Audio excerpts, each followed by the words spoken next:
Well, hey there, East Main Baptist Church. Thank you for joining me for another real short talk with Ryan. I hope you are having a fantastic day whenever you are watching this. We are going to be in Psalm 50 today, considering the question, why do you worship God?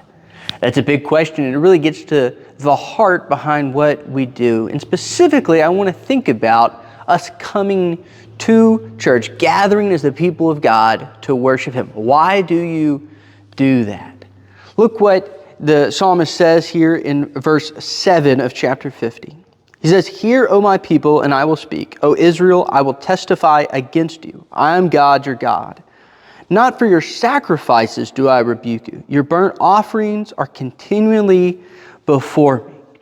So what he's saying is, hey, I'm not rebuking you because you aren't doing the outward forms of worship. The people were outwardly performing these acts of worship to God. So in our context, right, they were coming to church. They were singing songs. They were kind of sort of paying attention during the sermon. They were giving to the Lord. It wasn't that they weren't doing what they were supposed to do. They were making the sacrifices that they were supposed to make. But look what he says in verse 12. "If I were hungry, I would not tell you, for the world and its fullness are mine. Do I eat the flesh of bulls or drink the blood of goats?" He's saying, hey, I don't need your sacrifices. These sacrifices, your acts of worship are not what I desire, not just the forms. I desire the heart. Look what he says, verse 14. "Offer to God a sacrifice of thanksgiving and perform your vows to the Most High. And call upon me in the day of trouble, and I will deliver you, and you shall glorify me." He says, hey, worship me with a sincere heart. Offer your sacrifices in thanksgiving with the right heart behind them, and then go and live your life. He says it's meaningless if you come day after day to offer your sacrifices, but your life does not back up the fact that you worship the Lord. If you come to church week after week after week, the Lord is not pleased with you if you then come to church and then go live a life that does not glorify and honor His name. And so you have to ask, why do I worship God? Are you worshiping God just because you know that you're supposed to?